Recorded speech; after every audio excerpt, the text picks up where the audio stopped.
Indian constitution द्वारा इसके citizens को राइट टू फॉर्म एसोसिएशन एक फंडामेंटल राइट के रूप में दिया गया है। लेकिन जब कभी किसी एंटी सोशल एलिमेंट्स के थ्रू इस राइट टू फॉर्म एसोसिएशन का दुरुपयोग करके, मिसयूज करके एक समाज में जो स्मूथ फ्लोइंग है, एक पीस की कंडीशन है, उसमें इंटरफेयर करने की कोशिश की जाएगी तो उससे रिलेटेड सारे जो ऑफेंसेस और पनिशमेंट का जो प्रोविज़न है वो आईपीसी या इंडियन पिनल कोड के चैप्टर 8 में दिया हुआ है। और आज हम इसी चैप्टर 8 के बारे में चर्चा करने वाले हैं। तो बिना किसी भूमिका के चलिए आरंभ से प्रारंभ करते हैं।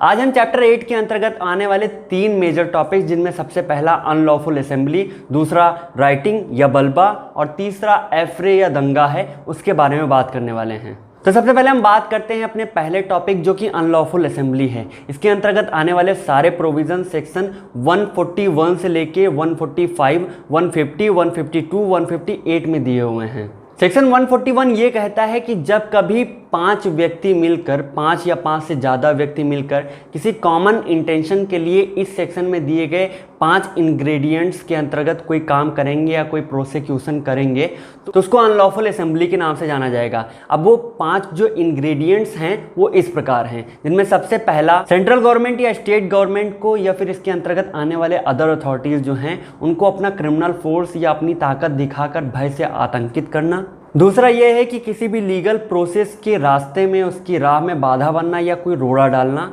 तीसरा इंग्रेडिएंट क्रिमिनल ट्रेसपास और मिसचीफ के बारे में है। और चौथा इंग्रेडिएंट किसी भी तरह की प्रॉपर्टी को फोर्स से छीनना या उसके किसी भी व्यक्ति के पोजीशन से छीन लेना होता है। और पांचवा इंग्रेडिएंट किसी भी व्यक्ति से वो कार्य कराना जिसको करने के लिए वो लॉफुली ऑथराइज नहीं है या फिर उसे एक लीगल अथॉरिटी नहीं मिली है उस कामों को करने के लिए। तो अगर कहीं पर भी 5 या 5 से ज़्यादा लोग जमा होकर कॉमन ऑब्जेक्ट के साथ में, एक समान उद्देश्य के साथ में इन 5 इंग्रेडिएंट्स के अंतर्गत आने वाले कोई भी कार्य को करते हैं तो उसको अनलॉफुल असेंबली कहा जाएगा। इसके अंतर्गत यह भी कहा गया है कि किसी भी असेंबली में मात्र फिजिकल एग्जिस्टेंस या केवल खड़े रहने से ही वो उस अनलॉफुल असेंबली का हिस्सा नहीं बन जाता। उस व्यक्ति को उस अनलॉफुल असेंबली के जो कॉमन ऑब्जेक्टिव हैं या इंटेंशन हैं उसके बारे में नॉलेज भी होनी आवश्यक है। सेक्शन 142 ये बताता है कि किन कंडीशन में एक व्यक्ति को अनलॉफुल असेंबली का मेंबर समझा जाएगा। तो इसमें ये कहा गया है कि अगर कोई व्यक्ति यह जानते हुए कि यह अनलॉफुल असेंबली किसी भी कॉमन ऑब्जेक्ट को,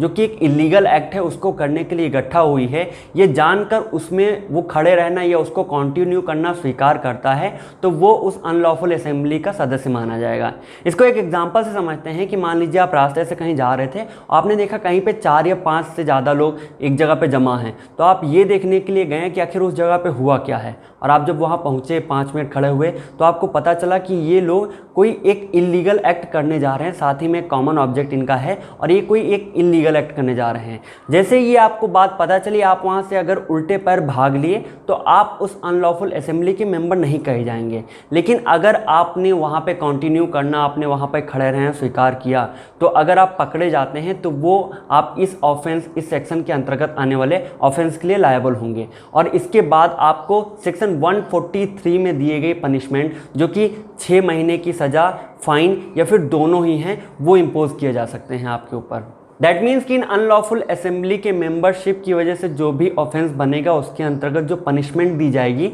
वो सेक्शन 143 के अंतर्गत दी गई है, जो कि 6 महीने की जेल, फाइन या फिर दोनों ही इम्पोज किए जा सकते हैं, ऐसा प्रोविज़न किया गया है। सेक्शन 144 बात करता है कि अगर किसी भी अनलॉफुल असेंबली में जहाँ पे कोई एक जमावड़ा हो रहा है, जहाँ पे 5 से ज़्यादा लोग या 5 लोग खड़े होकर कॉमन इंटेंशन के लिए कोई काम, कोई इलीगल एक्ट करने वाले हैं, उस सेंस में उनका कोई एक मेंबर कोई डेडली वेपन, एक ऐसा वेपन जिससे व्यक्ति की मृत्यु कारित की जा सकती है या फिर उसे ग्रीवियस हर्ट दिया जा सकता है, तो ऐसा कोई वेपन, ऐसा कोई हथियार लेके गया है तो वो इस सेक्शन 144 के अंतर्गत आने वाले ऑफेंस के लिए पनिशेबल होगा और उसे 2 साल की सज़ा, फाइन या फिर दोनों ही उसके ऊपर इम्पोज किया जा सकते हैं। सेक्शन 145 ये कहता है कि अगर कोई व्यक्ति या जानते हुए कि एक अनलॉफुल असेंबली, कोई एक जमावड़ा हुआ है और उसके सिलसिले में चैप्टर 10 ऑफ सीआरपीसी के अंतर्गत उसको डिस्पर्स होने का एक आदेश, एक कमांड आ चुका है, ये जानते हुए भी उसको ज्वाइन करता है या फिर कंटिन्यू करता है,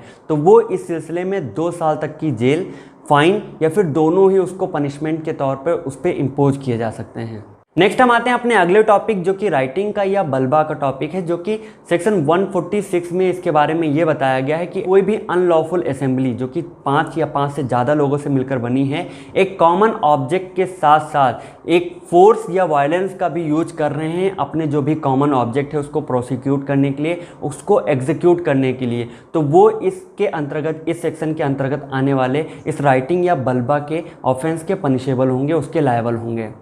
अब कुछ लोग इसमें अनलॉफुल असेंबली और राइटिंग या बल्बा के इस पॉइंट में उलझ सकते हैं कि दोनों में ही अनलॉफुल असेंबली है, दोनों में ही कॉमन ऑब्जेक्ट है, तो आखिर इन दोनों में अंतर क्या है। तो इनमें सबसे पहला जो अंतर होता है, इनके मध्य जो सबसे पहला डिफरेंस है वो ये है कि अनलॉफुल असेंबली में फोर्स या वायलेंस का यूज नहीं किया जाता, जबकि बल्बा में फोर्स या वायलेंस का यूज किया जाता है। दूसरा पॉइंट कि अनलॉफुल असेंबली में कॉमन ऑब्जेक्ट के प्रोसिक्यूशन में या उसके एग्जीक्यूशन में कोई एक्ट नहीं किया जाता, स्टार्टिंग में ही उसको धर लिया जाता है या फिर पकड़कर उनको सजा वगैरह दे दी जाती है। जबकि इस बल्बा या राइटिंग के पॉइंट में व्यक्ति उस कॉमन इंटेंशन के लिए जो कॉमन ऑब्जेक्ट है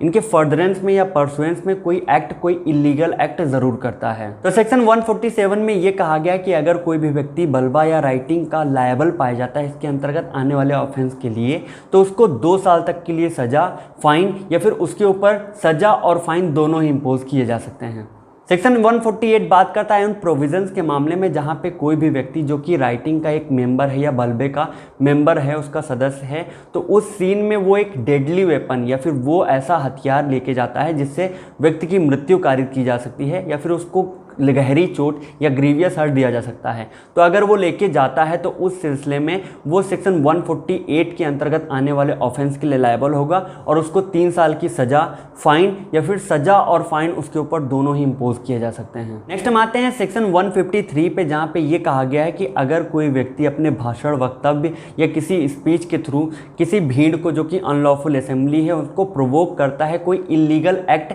या राइटिंग या बल्बा करने के मामले में, तो यहाँ पे वो व्यक्ति इसका दोषी पाया जाएगा। तो इस केस में वो ऑफेंस अगर कमिटेड हो जाता है, वो सक्सेसफुली डन हो जाता है, तो उसमें उस व्यक्ति को 1 साल तक के लिए सजा, फाइन या फिर सजा और फाइन दोनों ही उस पर इंपोज की जाएंगी। और अगर वो क्राइम, वो ऑफेंस कमिटेड नहीं हो पाता है तो इस सिलसिले में उस व्यक्ति को 6 महीने की सजा, फाइन या फिर उसके ऊपर दोनों ही इंपोज किए जा सकते हैं। और सबसे लास्ट में हम बात करते हैं अपने आखिरी टॉपिक के बारे में जो कि एफरे का या दंगा का टॉपिक है। इसके सिलसिले में जो भी प्रोविज़न है वो सेक्शन 159 से लेके 160 में दिया हुआ है। सेक्शन 159 में दंगा शब्द को परिभाषित करते हुए उसके बारे में बताते हुए ऐसा कहा गया है कि जहाँ पे कोई 2 व्यक्ति मिलकर किसी पब्लिक प्लेस पे कोई फाइट करते हैं या आपस में कोई लड़ाई झगड़ा करते हैं और उससे समाज में पब्लिक ट्रैंक्विलिटी या पब्लिक पीस अफेक्ट होती है, तो वो दोनों व्यक्ति इसके अंतर्गत आने वाले दंगा के ऑफेंस के लायबल होंगे और वो सेक्शन 160 के अंतर्गत आने वाले पनिशमेंट के लायबल होंगे, जिसके अंतर्गत